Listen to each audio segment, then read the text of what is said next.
সরকার বাংলাদেশে মুসলমানের নামে একটা হিন্দুত্ববাদী সরকারের এক্সটেনশন প্রতিষ্ঠা করেছে এবং বাংলাদেশের আমি বিশ্বাস করি অধিকাংশ জনগোষ্ঠীর চাওয়া হচ্ছে যে এই ফ্যাসিবাদী এবং হিন্দুত্ববাদী সরকারের হাত থেকে মুক্তি। আপনি যদি কদিন আগের চিত্র মনে করেন, আমি একটু ছোট্ট একটা প্রশ্ন, আপনি বলছিলেন যে শেখ হাসিনা চাই যে দিল্লির গোলাম হয়ে থাকুক বাংলাদেশ। এখন ধরেন আওয়ামী লীগ হচ্ছে আমাদের মুক্তিযুদ্ধকালীন সরকার, তারা যে দাবি করে চেতনা, মুক্তিযুদ্ধের চেতনা, দেশ, সবকিছু মিলায় এই চাওয়াটা কেন আপনার মনে হয় যে শেখ হাসিনা কেন চাচ্ছে যে দিল্লির গোলামি বা কিছু, মানে এই অধীনতা কেন, মানে এর অ্যাসপেক্ট গুলো কি আপনি কি মনে করেন? না, এই অধীনতা একদিনে তো হয়নি। আপনাকে ফিরে যেতে হবে 1975 সালের পরবর্তী সময়। 1975 সালে যখন সেনাবাহিনীর অভ্যুত্থানে শেখ মুজিব নিহত হলেন, তখন তার দুই মেয়ে বিদেশে ছিল, শেখ হাসিনা এবং শেখ রেহানা।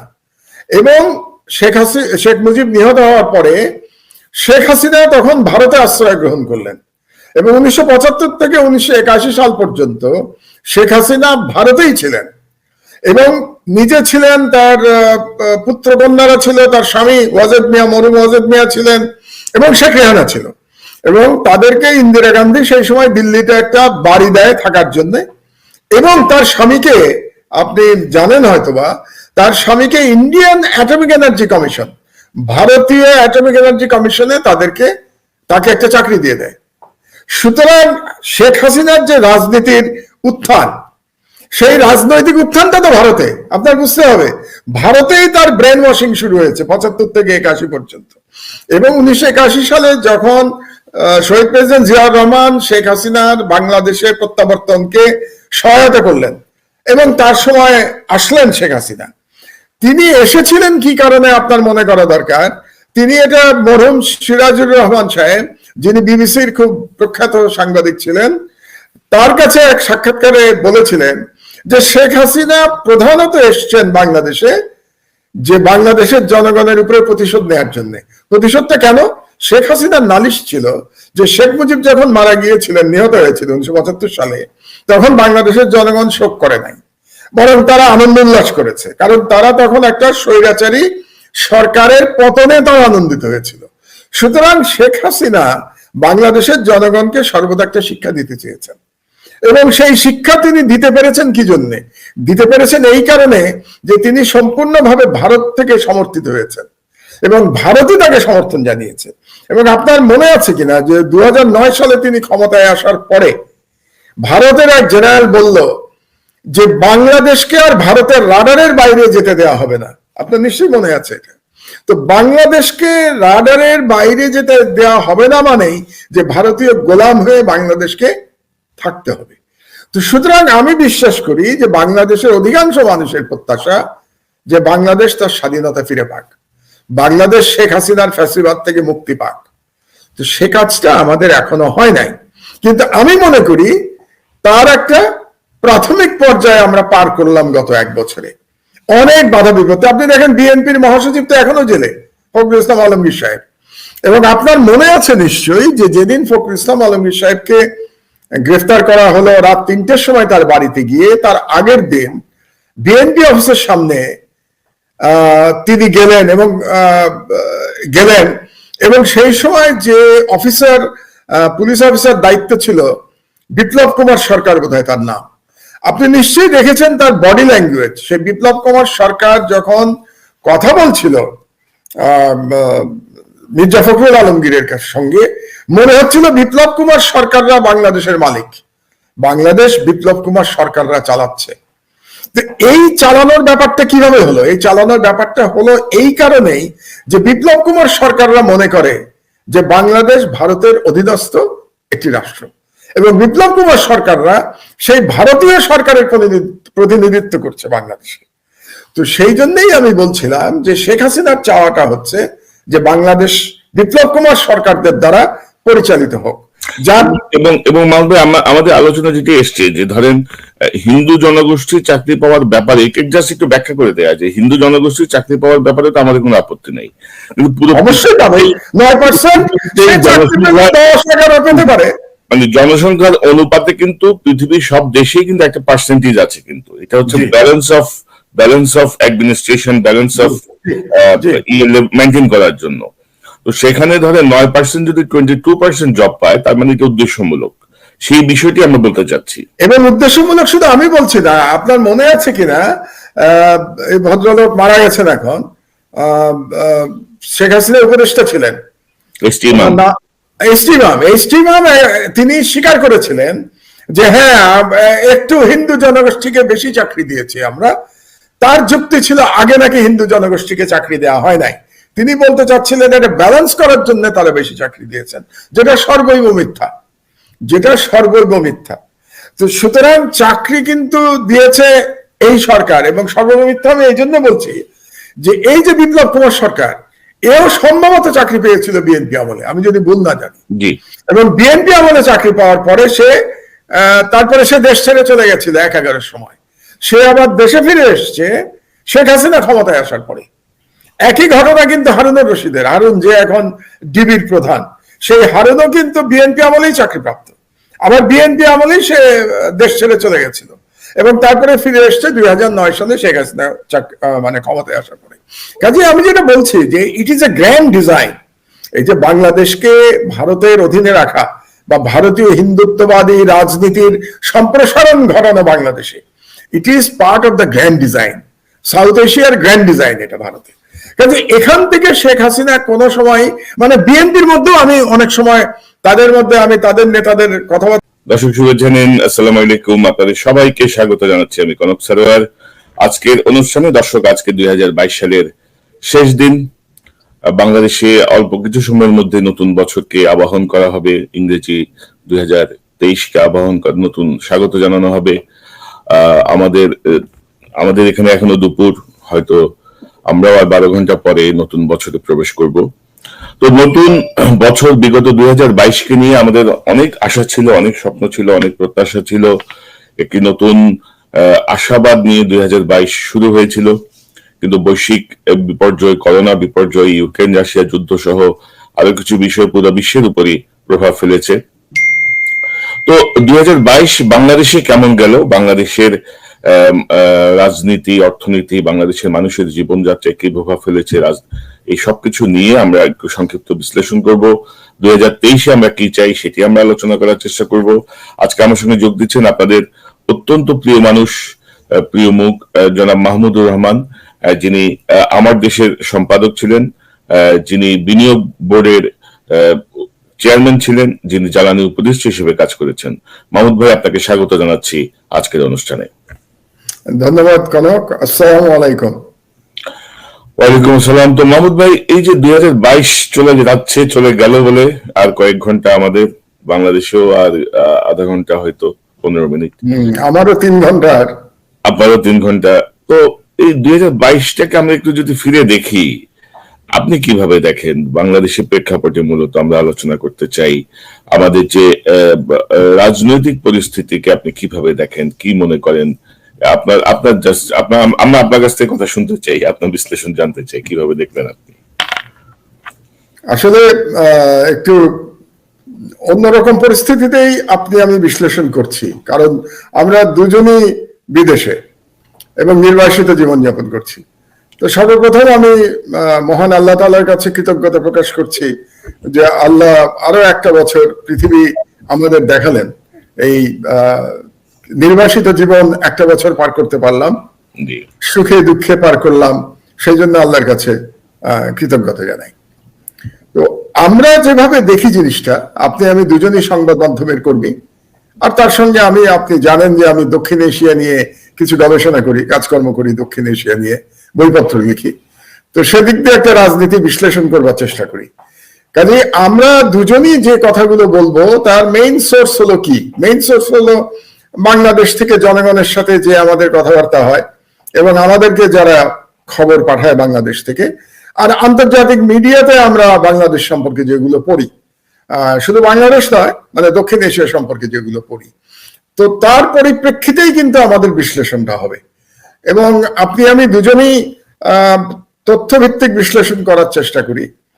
আমরা কোনো সময় কোনো গুজবকে নিয়ে আলোচনা করি নাই, আপনিও কখনো করেন নাই, আমি একেবারেই করি না, সেটাও আপনি জানেন।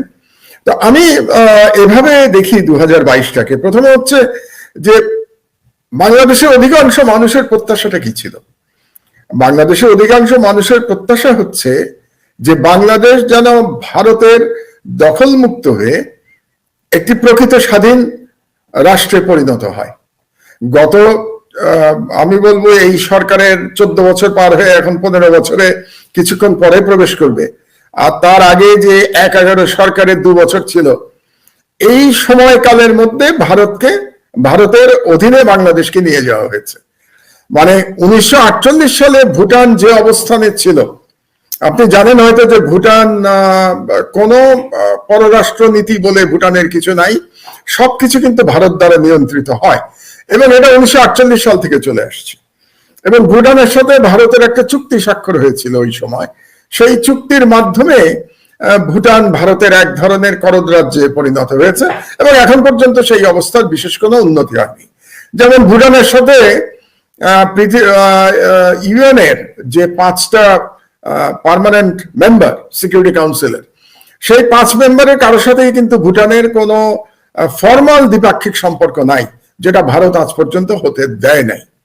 দুর্ভাগ্যের বিষয় হলো যে বাংলাদেশ স্বাধীনতার যদি আমরা ধরি আজকে 1971-এর পরে আজকে 52 বছর হতে যাচ্ছে। এই 52 বছর পরে বাংলাদেশ স্বাধীনতা হারিয়েছে। বাংলাদেশ কিন্তু স্বাধীন ছিল, কিন্তু স্বাধীনতা হারিয়েছে 52 বছর পরে, বা তার থেকে আরো যদি এই সরকারের 15 বছর বাদ দেন, তাহলে মোটামুটি বলা যাবে যে 37 বছর পরে আমরা স্বাধীনতা হারিয়েছি ভারতের কাছে। তো বাংলাদেশ মানুষের অধিকাংশ মানুষের প্রত্যাশা, আমি অধিকাংশ বলছি এই জন্যে যে শেখ হাসিনার প্রত্যাশা তো নিশ্চয়ই বাংলাদেশ স্বাধীন হওয়া না। শেখ হাসিনা তো চায় যে বাংলাদেশ দিল্লির গোলাম হয়ে থাকুক। তো আমার ব্যক্তিগত ধারণা যে অধিকাংশ মানুষের প্রত্যাশা, এবং বিপুল অধিকাংশ মানুষের প্রত্যাশা, আমি 90% মানুষকে ধরবো, অন্তত 90% মানুষ চায় যে বাংলাদেশ ভারতের দখলমুক্ত হোক, প্রকৃত স্বাধীন রাষ্ট্র হিসেবে পরিচালিত হোক। আর 2 নম্বর চাওয়া, সেই 90% মানুষ নিশ্চয়ই চায় যে শেখ হাসিনার ফ্যাসিবাদ মুক্ত হোক বাংলাদেশ। তো সেই প্রত্যাশা 2022 সালে আমাদের পূরণ হয় নাই। কিন্তু আনন্দের বিষয় যখন আমি পেছন দিকে ফিরে তাকাচ্ছি, সেটা হচ্ছে 2022 সালে আমি জনগণের একটা জাগরণ দেখতে পাচ্ছি কনক। এই জাগরণটা আমাকে উৎসাহিত করে, কারণ 2022-এর আগ পর্যন্ত মানুষ কিন্তু এক ধরনের হতচকিত হয়ে গেছিল। 2018-র যে মধ্যরাতের নির্বাচন হয়ে গেল, তারপরে 3টা বছর মনে হচ্ছিল মানুষ সেই শক সামলে উঠতে পারছিল না, এটা শকের মধ্যে ছিল। তো 2022-এ মনে হচ্ছে মানুষ আবার জাগতে শুরু করেছে, এবং সেই জাগার সর্বশেষ প্রমাণ হয়েছে যেটা বিএনপির, যেটা গতকাল যে তাদের গণমিছিল হলো, সেই গণমিছিলে আমি একেবারে ভেতরের খবর জানি যে এবার দলের তরফ থেকে অত লোক আয়োজন করা হয় নাই। নর্মালি আপনি জানেন একটা রাজনৈতিক দলে যখন কোনো বড় সমাবেশ থাকে, তখন বিভিন্ন নেতাকে দায়িত্ব দেওয়া হয় মানুষজন আনার জন্য। এবার কিন্তু এটা কম ছিল, কিন্তু তারপরেও বিপুল সংখ্যক মানুষের উপস্থিতি হয়েছে। এবং আরো একটা খবর আপনাকে দেই, আমার সোর্স বলেছে, ইন্ডিপেন্ডেন্ট সোর্স, যেমন আপনারও সোর্স আছে, আমি কোনো দলীয় সোর্সের কথা বলছি না, যে প্রথমে যত লোক যাত্রা শুরু করেছিল নয়াপল্টন অফিসের সামনে থেকে, এটা যত মগবাজারের দিকে যাচ্ছিল তত জনস্রোত বাড়তে শুরু করেছে। তার মানে জনগণ এর সাথে জয়েন করেছে, না হলে এরা কিন্তু দলীয় কর্মী ছিল না। এবং যখন মগবাজারের কাছে পৌঁছেছে, তখন যারা মিছিলে ছিল তারা বলেছে আমাকে যে হাঁটতে কষ্ট হচ্ছিল, এত মানুষ এসে গেছে যে পুরো রাস্তায় কুল হচ্ছিল না, এত মানুষ। তো তাহলে জনগণের মধ্যে জাগরণের একটা লক্ষণ আমরা দেখতে পাচ্ছি। এটাকে আমাদেরকে ইতিবাচক ভাবে নিতে হবে, কারণ বাংলাদেশের যে সমস্যা, সেটা একটা তো হলো যে ভারত এটাকে দখল করে রেখেছে, আর দ্বিতীয় সমস্যা যেটা হলো যে সাংস্কৃতিক আগ্রাসনের ফলে আমাদের যে 1971-এর পর থেকে যে হিন্দুত্ববাদী এবং ভারতীয় সাংস্কৃতিক আগ্রাসন চলছে বাংলাদেশে, তার ফলে কিন্তু আমাদের মধ্যে, আমাদের ইয়াং জেনারেশনের মধ্যে এক ধরনের কনফিউশন তৈরি হয়েছে যে ইয়াং জেনারেশন আগে যেভাবে আমরা আশা করতাম যে ঢাকা ইউনিভার্সিটি নেতৃত্ব দেবে, যে কোনো গণ আন্দোলনের নেতৃত্ব দেবে, বা বাংলাদেশের স্বাধীনতা রক্ষায় নেতৃত্ব দেবে এবং ঢাকা বিশ্ববিদ্যালয়ের ছাত্রদের বিপুল ঐতিহ্য। আমি নিজেও ঢাকা বিশ্ববিদ্যালয়ের ছাত্র অন্যভাবে, আমি বেসিক্যালি বুয়েটের ছাত্র আপনারা জানেন, কিন্তু যেহেতু আমি MBA করেছি IBA থেকে, সেই হিসাবে আমিও ঢাকা বিশ্ববিদ্যালয়ের ছাত্র। তো ঢাকা বিশ্ববিদ্যালয়ের একটা অন্য ধরনের একটা ঐতিহ্য আছে, সেই ঐতিহ্য কিছুটা ম্লান হয়ে গেছে। এবং আমি ব্যক্তিগতভাবে মনে করি যে এই ম্লান হওয়ার প্রধান কারণ হচ্ছে যে হিন্দুত্ববাদী যে সাংস্কৃতিক আগ্রাসন চলছে এটার কারণে। যেমন আপনাকে আরেকটা এক্সাম্পল আমি এই প্রসঙ্গে দিয়ে রাখি, সেটা হলো যে বাংলাদেশে আপনি জানেন যে বাংলাদেশে হিন্দু জনগোষ্ঠীর পরিমাণ 9%, 9% আমাদের হিন্দুদের। কিন্তু আপনি জেনে অবাক হবেন, হয়তো আপনি জানেনও কনক, এটা যে এই শেখ হাসিনা সরকার ক্ষমতায় আসার পরে আমি পুলিশ কর্মকর্তাদের যে অ্যাপয়েন্টমেন্ট হচ্ছে তার একটা আমি স্ট্যাটিস্টিক্স নিয়েছি এবং পুলিশ থেকেই নিয়েছি আমি, এবং সেখানে আমি দেখতে পাচ্ছি যে হিন্দু জনগোষ্ঠী থেকে পুলিশ কর্মকর্তা নিয়োগ দেওয়া হয়েছে 22%। আপনি ভাবতে পারেন 9% জনগণ হিন্দু বাংলাদেশে, তারা পুলিশের চাকরি পাচ্ছে 22%। অথচ আপনি যদি ভারতের দিকে তাকান, ভারতে মুসলমান জনগোষ্ঠী হচ্ছে 15%, 15, এবং সরকারি চাকরি পায় 2.5%। 15% জনগোষ্ঠী 2.5% সরকারি চাকরি পায় ভারতে, আর বাংলাদেশের 9% জনগোষ্ঠী 22% চাকরি পাচ্ছে পুলিশে। কারণটা কি? কারণ এরা হিন্দুত্ববাদের এজেন্ট হিসেবে বর্তমান সরকার বাংলাদেশে মুসলমানের নামে একটা হিন্দুত্ববাদী সরকারের এক্সটেনশন প্রতিষ্ঠা করেছে। এবং বাংলাদেশের, আমি বিশ্বাস করি, অধিকাংশ জনগোষ্ঠীর চাওয়া হচ্ছে যে এই ফ্যাসিবাদী এবং হিন্দুত্ববাদী সরকারের হাত থেকে মুক্তি। আপনি যদি কদিন আগের চিত্র মনে করেন, আমি একটু ছোট্ট একটা প্রশ্ন, আপনি বলছিলেন যে শেখ হাসিনা চায় যে দিল্লির গোলাম হয়ে থাকুক বাংলাদেশ। এখন ধরেন আওয়ামী লীগ হচ্ছে আমাদের মুক্তিযুদ্ধকালীন সরকার, তারা যে দাবি করে চেতনা, মুক্তিযুদ্ধের চেতনা, দেশ, সবকিছু মিলায় এই চাওয়াটা কেন আপনার মনে হয় যে শেখ হাসিনা কেন চাচ্ছে যে দিল্লির গোলামি বা কিছু, মানে এই অধীনতা কেন, মানে এর অ্যাসপেক্ট গুলো কি আপনি কি মনে করেন? না, এই অধীনতা একদিনে তো হয়নি। আপনাকে ফিরে যেতে হবে 1975 সালের পরবর্তী সময়। 1975 সালে যখন সেনাবাহিনীর অভ্যুত্থানে শেখ মুজিব নিহত হলেন, তখন তার 2 মেয়ে বিদেশে ছিল, শেখ হাসিনা এবং শেখ রেহানা। এবং শেখ মুজিব নিহত হওয়ার পরে শেখ হাসিনা তখন ভারতে আশ্রয় গ্রহণ করলেন, এবং 1975 থেকে 1981 সাল পর্যন্ত শেখ হাসিনা ভারতেই ছিলেন, এবং নিজে ছিলেন, তার পুত্র কন্যারা ছিল, তার স্বামী ওয়াজেদ মিয়া, মরহুম ওয়াজেদ মিয়া ছিলেন, এবং শেখ রেহানা ছিল। এবং তাদেরকে ইন্দিরা গান্ধী সেই সময় দিল্লিতে একটা বাড়ি দেয় থাকার জন্য। এবং তার স্বামীকে, আপনি জানেন হয়তোবা, তার স্বামীকে ইন্ডিয়ান অ্যাটমিক এনার্জি কমিশন, ভারতীয় অ্যাটমিক এনার্জি কমিশনে তাকে একটা চাকরি দিয়ে দেয়। সুতরাং শেখ হাসিনার যে রাজনীতির উত্থান, সেই রাজনৈতিক উত্থানটা তো ভারতে, আপনার বুঝতে হবে, ভারতেই তার ব্রেন ওয়াশিং শুরু হয়েছে 75 থেকে 81 পর্যন্ত।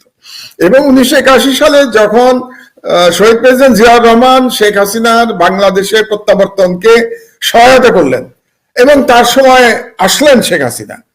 তিনি এসেছিলেন কি কারণে আপনার মনে করা দরকার। তিনি, এটা মরহুম সিরাজুর রহমান সাহেব, যিনি বিবিসির খুব প্রখ্যাত সাংবাদিক ছিলেন, তার কাছে এক সাক্ষাৎকারে বলেছিলেন যে শেখ হাসিনা প্রধানত এসছেন বাংলাদেশে যে বাংলাদেশের জনগণের উপরে প্রতিশোধ নেওয়ার জন্য। প্রতিশোধটা কেন?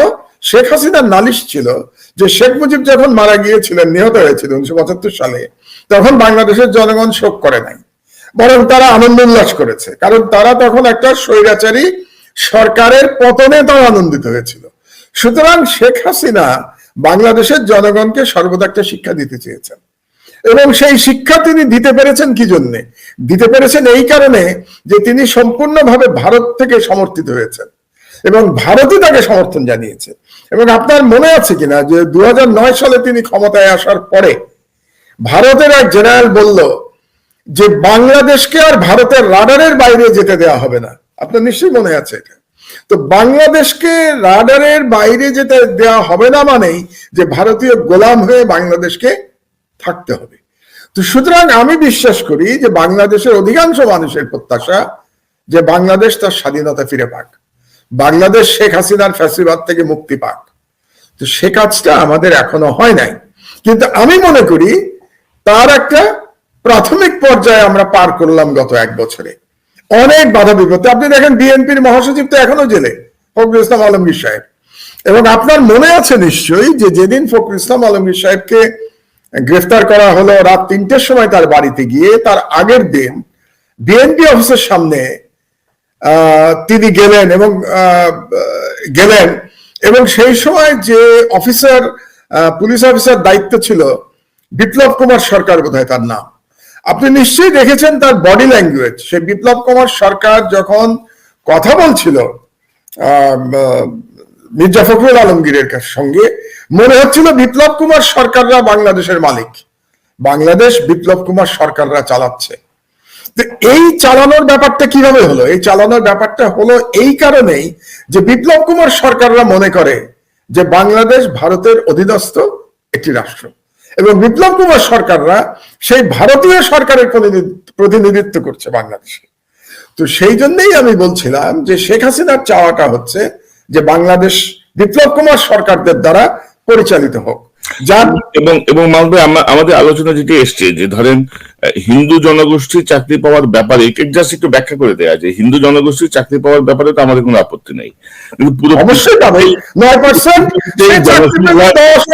পারে, মানে জনসংখ্যার অনুপাতে কিন্তু পৃথিবীর সব দেশেই কিন্তু একটা পার্সেন্টেজ আছে, কিন্তু এটা হচ্ছে balance of administration, balance of maintain করার জন্য।